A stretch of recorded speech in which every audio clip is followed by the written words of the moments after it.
Hello दोस्तों, welcome to my channel review in the humanities and social sciences books. दोस्तों, आज हम, जैसा कि आप थंबनेल देख रहे हैं, आज हम यूनिट 7 की चर्चा करने जा रहे हैं, जिसका नाम है पॉलिटिकल इंस्टीट्यूशन इन इंडिया, यानी कि भारत में राजनीतिक संस्थाएं। तो दोस्तों, हम आपको बताएंगे कि आप किस प्रकार हिंदी माध्यम की ऑथेंटिक प्रमाणित किताबों के माध्यम से एक इंग्लिश का सिलेबस किस तरह से कवर अप कर सकते हैं। तो चलिए शुरू करते हैं दोस्तों।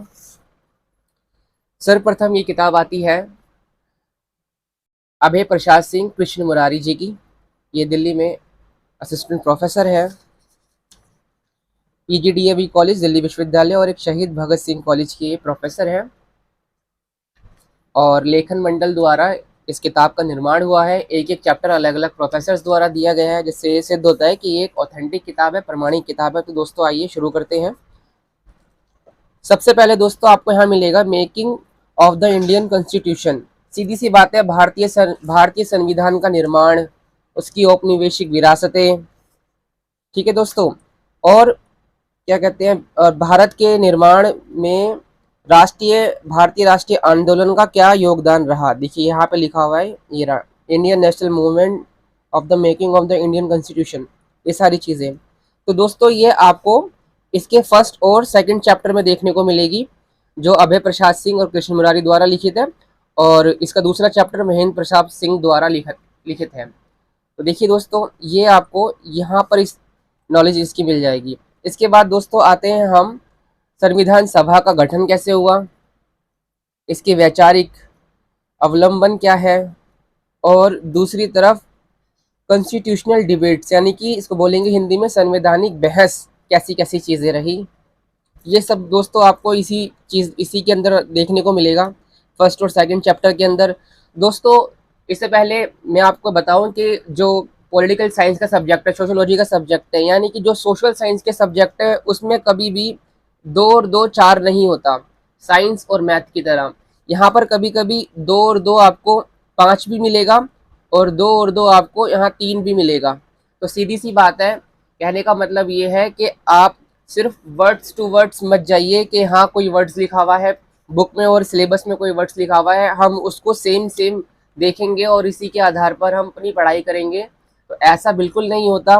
चीज़ें, सोशल साइंस की यही खासियत होती है कि चीज़ें इसमें ऊपर नीचे होती हैं। तो दिया कुछ और होगा मगर आपको मीनिंग कुछ और मिलेगी, मगर आपको पढ़ना संपूर्ण है। सीधी सी बात है, यहाँ पे भारतीय राजनीतिक संस्थाओं के बारे में बात करी जा रही है, जो भारतीय संविधान के निर्माण से लेकर उसकी कार्यपालिका, विधायिका, न्यायपालिका और भारतीय संघ का क्या संघवाद है, ये सारे फीचर्स इसमें देखने को मिलेंगे। ये आप किसी भी किताब से पूरी कर सकते हो, ज़रूरी नहीं कि आप इस किताब को पढ़ें, किसी और किताब के माध्यम से, बस शर्त यह है कि जो उसमें मेन टॉपिक्स है वो लिखे होने चाहिए। फिलोसफी ऑफ द कॉन्स्टिट्यूशन, भारतीय संविधान का दर्शन। तो यहाँ पे दोस्तों आपको दीपक भास्कर लिखते हैं भारतीय संविधान का दर्शन। देखो ये किस तरह सेम है, मगर फिर भी मैं कह रहा हूँ कि हमें सेम चीज़ों पर नहीं जाना है, यहाँ पे चीज़ें ऊपर नीचे देखने को मिलेगी। हमारा ये भी पूरा हो गया, निशान लगाते चलेंगे। अब आता है कॉन्स्टिट्यूशनलिज्म इन इंडिया, भारत में संविधानवाद, यानी कि सीधी सी बात है, लोकतंत्र के बारे में बात करेंगे, सोशल चेंज के बारे में, सामाजिक परिवर्तन, राष्ट्रीय एकता, national unity, check and balance, किस तरह चेक एंड बैलेंस बना हुआ है हमारी कार्यपालिका, विधान पालिका को लेकर, इसके बारे में यहाँ पर दिया गया है। इस चीज़ की यहाँ पे देखेंगे। स्ट्रक्चर डिबेट्स, कॉन्स्टिट्यूशनल अमेंडमेंट्स, के भारतीय संविधान के अंदर जो मौलिक संरचना के अंदर जो बहस है कि हाँ संसद किस चीज़ को संशोधित कर सकती है और किस चीज़ को नहीं संशोधित कर सकती, वो भी आपको इस किताब के अंदर देखने को मिलेगा, चैप्टर 3 के अंदर। अब आते हैं मूल अधिकार और नीति निर्देशक तत्व। यहाँ पे दोस्तों ये रहा, fundamental rights and direct principles. तो आपको इसके 4 चैप्टर में कि एक बुक से मैं और इसको कवर कराऊंगा, अच्छे से आप समझ सकोगे। यूनियन एग्जीक्यूटिव, सीधी सी बात है, क्या बोल रहा है, केंद्रीय कार्यपालिका, इसको संघीय कार्यपालिका भी कहा जाता है।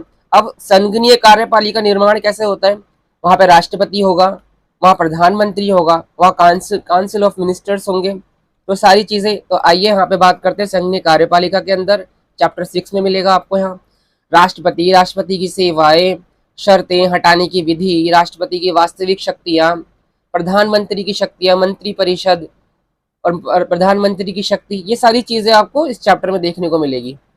हमारा ये भी हो गया। फिर आते हैं यूनियन पार्लियामेंट, सीधी सी बात है, केंद्रीय संसद यानी कि विधानमंडल, कहीं कहीं हिंदी में इसका उच्चारण संसद है तो कहीं विधानमंडल है, दोनों एक ही बात है। आइए यहाँ पर आपको चैप्टर 5 में देखने को मिलेगा भूमिका, ऐतिहासिक पृष्ठभूमि, संसदीय व्यवस्था, अध्यक्ष व्यवस्था की इसमें तुलना, भारतीय संसद की संरचना, इसके सदस्य, विशेषाधिकार, इसका सत्र स्थगन, 17वां संविघटन, संसद की शक्तियाँ, कार्य प्रणालियाँ, चीज़ें आपको यहाँ देखने को मिलेगी। जुडिशरी दोस्तों, चैप्टर 7 में भारतीय न्यायपालिका जुडिशरी आपको मिलेगा, सारी चीज़ें यहाँ पे आपको देखने को मिल जाएगी। High court, judicial review, judicial activism, judicial reforms, न्यायिक सक्रियता, न्यायिक पूर्णावलोकन, न्यायिक सक्रियता और न्यायिक सुधार, यहाँ पे आपको सब सारी चीज़ें देखने को मिल जाएगी। जनहित याचिका, न्यायिक सक्रियता। अब देखिए दोस्तों, ये रहा संविधान का मौलिक ढांचा, तो इसके अंदर संविधान का मौलिक ढांचा यहाँ दिया हुआ है, ये रहा, तो ये आपको यहाँ देखने को मिल जाएगा दोस्तों। इसलिए मैंने कहा था इसमें सारी चीज़ें ऊपर नीचे होती है, ज़रूरी नहीं है कि सेम सेम ही आपको देखने को मिलेंगी, आप सेम कंपेयर करोगे और आप वो पढ़ोगे, ऐसा कुछ नहीं है इसके अंदर। फिर दोस्तों यहाँ पर आते हैं फेडरलिज्म इन इंडिया, भारत में संघवाद, तो यहाँ पे शरद कुमार यादव का ये आर्टिकल है उस किताब के अंदर। तो भारतीय संघवाद के अंदर आप सारी चीज़ें देखोगे, उसकी सरकारी रिपोर्ट, पुंछी रिपोर्ट, ये सारी चीज़ें आपको देखने को मिलेगी। और भारतीय संघवाद का किस तरह बदलता स्वरूप है, जो अब एक सौदेबाजी का संघवाद होता जा रहा है। और नीति आयोग के अंदर आप देखोगे, नीति आयोग भी भारतीय संघवाद के अंदर गठित किया गया है। Local government institution functioning and reforms, तो दोस्तों आपको चैप्टर 9 में ग्रामीण स्थानीय स्वशासन के सारी तरह के आपको इसके अंदर फैक्ट्स मिल जाएंगे, सभी तरह की कंसेप्चुअल क्लियरिटी आपको यहाँ देखने को मिल जाएगी। और लोकल गवर्नमेंट के अंदर एक दोस्तों ग्रामीण बॉडी होती है तो एक नगरीय बॉडी होती है, रूरल एंड अर्बन, तो आपको यहाँ पर इसकी अर्बन देखने को मिल जाएगा नगर प्रशासन के तौर पर, सारी चीज़ें आप यहाँ से अच्छे से देख सकते हो। तो दोस्तों आपका ये छूट जाता है, ये आप इंटरनेट के माध्यम से भी देख सकते हो या फिर दृष्टि IAS की वेबसाइट पर जाकर आप यहाँ पे देख सकते हो, आपको 1 लाइनर में सारी चीज़ें प्रोवाइड हो जाएगी, ये अभी इस किताब में के अंदर नहीं दिया हुआ। आगे बात करते हैं दोस्तों, एक और किताब है, ये भी काफ़ी ऑथेंटिक किताब है जो आपकी यूनिट 7 को क्लियर करा देगी। ये है भारतीय शासन और राजनीति, महेंद्र प्रताप सिंह की किताब है। आगे दोस्तों इसकी किताब के हिसाब से चलते हैं। तो दोस्तों वही चीज़ें हैं, हमारा फर्स्ट चैप्टर भारतीय संविधान, संविधान सभा, यहाँ पे आपको मिल जाता है making of the Indian constitution, किस तरह भारतीय संविधान सभा के अंदर संविधान का निर्माण हो रहा है, संविधान की सभा का गठन हुआ किया जा रहा है, सारी चीज़ें आपको यहाँ मिल जाएगी देखने को। भारतीय संविधान, मौलिक अधिकार, राज्य के नीति निर्देशक तत्व और मौलिक कर्तव्य, वही सारी चीज़ें, preamble, fundamental rights, directive principles, ये सारी चीज़ें आपको देखने को मिल गई। देखिए दोस्तों, ये रहा आपका यूनियन एग्जीक्यूटिव के अंदर भारतीय राष्ट्रपति और संघीय कार्यपालिका, ये रहा दोस्तों। और फिर यूनियन पार्लियामेंट के अंदर भारतीय संसद यहाँ पे आपको देखने को मिल जाएगी।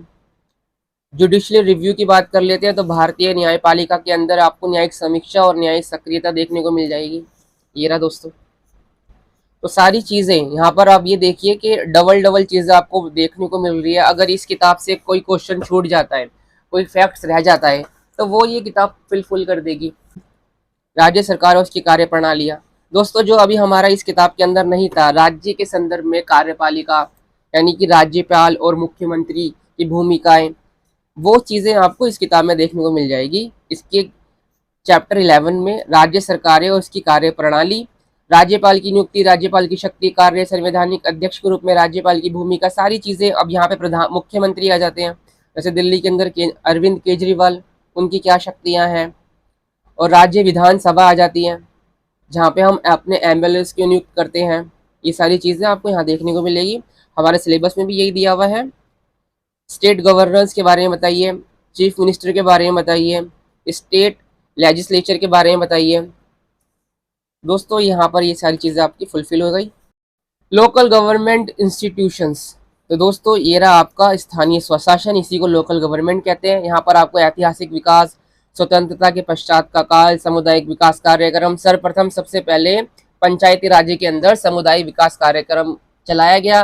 फिर इसके बाद अलग अलग तरह की समिति आती रहेगी, जैसे बलवंत राय समिति आई, अशोक मेहता समिति आई, फिर 73वां संविधान संशोधन, फिर पंचायतों की शक्ति, कार्य उत्तरदायित्व, ये दोस्तों क्रम वाइज इसके अंदर सारी चीजें मेंशन करी गई है। तो सारी चीजें आपको यहाँ देखने को मिल जाएगी। आइए और बात करते हैं electoral process and election commission. तो दोस्तों ये सीधी सी बात है, निर्वाचन आयोग के बारे में यहाँ बात करी जा रही है। तो ये रहा दोस्तों भारत में निर्वाचन, राजनीति और मतदान व्यवहार, सारी चीज़ें यहाँ पर आपको देखने को मिल जाएगी। निर्वाचन का अर्थ, निर्वाचन दलीय राजनीति, राजनीति व हिंसा तथा राजनीति का अपराधीकरण, निर्वाचन दलीय भ्रष्टाचार और वोट की राजनीति, महिलाओं की चुनौती, कार्य सहभागिता, राजनीतिक सशक्तिकरण, निर्वाचन आयोग और निर्वाचन सुधार प्रस्ताव, ये सारी चीज़ें आपको यहाँ देखने को मिल जाएगी। जो कुछ छूट जाएगा तो भारतीय दलीय व्यवस्था देखने को मिलेगी। जब दोस्तों इलेक्ट्रोल प्रोसेस एंड इलेक्शन आ जाता है तो आप भारतीय दलीय व्यवस्था भी पढ़िए अच्छे से, और इसी के साथ आप भारतीय निर्वाचन प्रणाली भी अच्छे से पढ़िए। दोस्तों अब जो इस किताब के बाकी कुछ छूट गया वो आपको यूनिट 8 क्लियर कराएगा। जो बाकी छूट जाता है वो यूनिट 8 के अंदर काफ़ी ज़्यादा हेल्पफुल रहेगा। तो दोस्तों हमारा लगभग इस 2 किताब के माध्यम से हमारा यूनिट 7 क्लियर हो जाती है। देखिए आप, इन हिंदी माध्यम की 2 ऑथेंटिक प्रमाणिक किताबों के माध्यम से हमने अपना यूजीसी नेट जेआरएफ का सिलेबस किस तरह से क्लियर करा है। आप इसको अच्छे से पढ़िए, और ये यूनिट 7 के साथ साथ दोस्तों आपके यूनिट 8 भी क्लियर कराएगा। तो दोस्तों इसी के साथ वीडियो को सब्सक्राइब करना ना भूलिएगा, सब्सक्राइब ज़रूर कीजिए। धन्यवाद।